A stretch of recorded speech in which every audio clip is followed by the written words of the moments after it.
Karu Nagarajan sir, வணக்கம் sir. வணக்கம் வணக்கம், சொல்லுங்க. ஹரியானா மற்றும் ஜம்மு காஷ்மீர் மாநிலத்தின் இந்த தேர்தல் முடிவுகள் வெளியாகி கொண்டிருக்கின்றன. ஹரியானா மாநிலத்தை பொறுத்தவரை 3வது முறையாக அங்கு பாரதிய ஜனதா கட்சி ஆட்சி அமைத்து புதிய வரலாறு படைக்கக்கூடிய ஒரு சூழ்நிலையில் இருக்கிறது. ஜம்மு காஷ்மீர் மாநிலத்தை பொறுத்தவரை தேசிய மாநாட்டு கட்சி, காங்கிரஸ் கட்சி ஆட்சி அமைக்கக்கூடிய நிலையில் இருக்கிறது. இந்த தேர்தல் முடிவுகள் தொடர்பாக நீங்க உங்களோட கருத்தை சொல்லுங்க சார். தேர்தல் முடிவு பாஜகவுக்கு ஒரு மிகப்பெரிய வெற்றி கிடைத்திருக்கிறது. காஷ்மீரில் அது ஒரு தனித்துவமான மாநிலமாக பார்க்கப்படுகிறது. சரி, இந்தியாவில் இருக்கிற அனைத்து மாநிலங்களுக்கும் மாநில மக்களுக்கும் இருக்கக்கூடிய சுதந்திரம் காஷ்மீர் மக்களுக்கு கிடைக்காமல் 370 என்ற சிறப்பு சலுகை அதை தடுத்து வந்தது.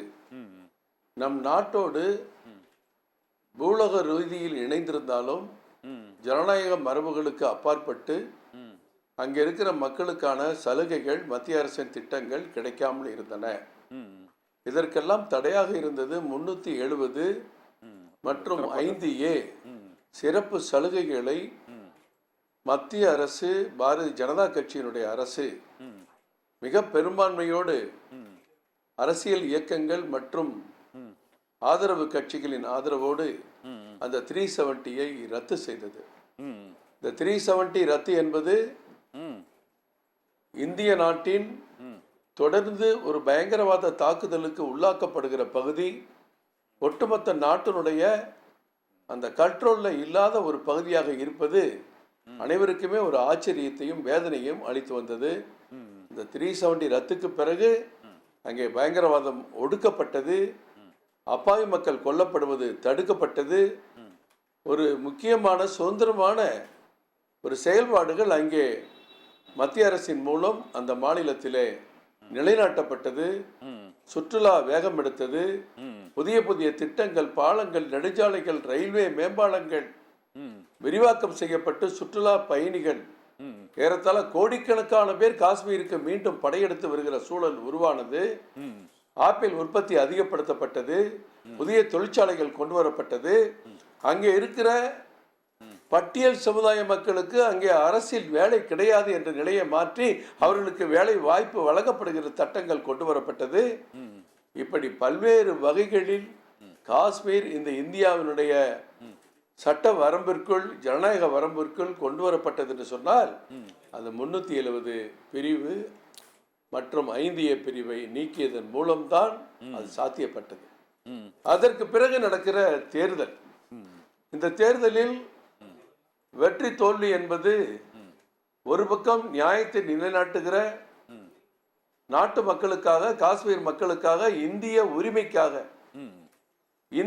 இந்திய எல்லைகளுடைய உரிமையை வரையறுக்கிற ஒரு நிலை, இந்திய சுதந்திரத்தினுடைய அந்த ஜனநாயக மாண்பை காப்பாற்றப்படுகிற நிலையில அதற்காக தொடர்ந்து போராடி வருகிற பாரதிய ஜனதா கட்சி ஒரு பக்கம் அந்த மக்களை, அப்பாவி மக்களை தூண்டிவிட்டு அடிப்படை வாதத்தை பரப்ப செய்து அவர்களுக்கு பயத்தை ஏற்படுத்தி அவர்களை ஏமாற்றி பொய் சொல்லி பித்தலாட்டம் செய்து வெற்றி பெற முயற்சிக்கிற ஒரு அணி ஒரு பக்கம்.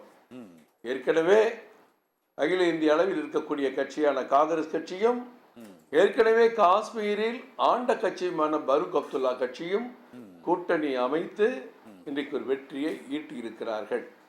இந்த வெற்றியின் மூலம் அங்க இருக்கிற மக்களுக்கு நன்மை கிடைக்க வேண்டும். மீண்டும் அங்கு கல்லறி சம்பவங்கள் வந்துவிடக்கூடாது. மீண்டும் அங்க இருக்கிற நமது ரத்தங்களான ராணுவ வீரர்கள் உயிருக்கு ஆபத்து ஏற்படக்கூடாது. அங்க இருக்கிற ராணுவ வீரர்களுக்கு அவமரியாதை வந்துவிடக்கூடாது. அங்க இருக்கிற அப்பாவி மக்கள் கொல்லப்படக்கூடாது. பயங்கரவாதம் மீண்டும் தலைதூக்கக்கூடாது. அதற்கெல்லாம் காரணமாக இருந்தால் அந்த ஆட்சி நீடிப்பதை அங்கு இருக்கிற மக்களை விரும்ப மாட்டார்கள். இவர்கள் பல்வேறு வாக்குறுதிகளை கொடுத்து வந்திருக்கிறார்கள். 370 ரத்து செய்வோம் என்று சொல்லி ஏமாற்றி இருக்கிறார்கள். 370 ரத்து செய்வது யாராலும் முடியாது.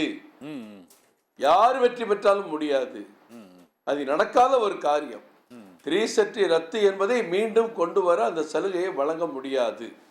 அண்ணல் அம்பேத்கர் அவருடைய கனவு, டாக்டர் ஷியாமா பிரசாத் முகர்ஜி அவருடைய கனவு இப்பொழுதுதான் பலித்திருக்கிறது. 370 சிறப்பு அதிகாரத்தை காஷ்மீருக்கு வழங்கிய போது அதை எதிர்த்து நின்று குரல் கொடுத்தவர் டாக்டர் அண்ணல் அம்பேத்கர் அவர்கள். அதே போன்று டாக்டர் சியாம் பிரசாத் முகர்ஜி அவர்கள் அமைச்சரவை விட்டு வெளியேறி இதற்காக போராட்டங்கள் நடத்தி காஷ்மீர் சென்று அங்கே தன்னுடைய இன்னுயிரை இழந்த டாக்டர் சியாம் பிரசாத் முகர்ஜி போன்ற தலைவருடைய கனவு இப்பொழுது நனவாகி இருக்கிறது. அதையெல்லாம் மீண்டும் அந்த சலுகையெல்லாம் கொண்டு வரும் என்று சொல்லி மக்களுக்கு கேடு விளைவிக்கிற ஆட்சியாக அந்த ஆட்சி இருந்துவிடக்கூடாது என்பதுதான் என்னை போன்றவருடைய பார்வை.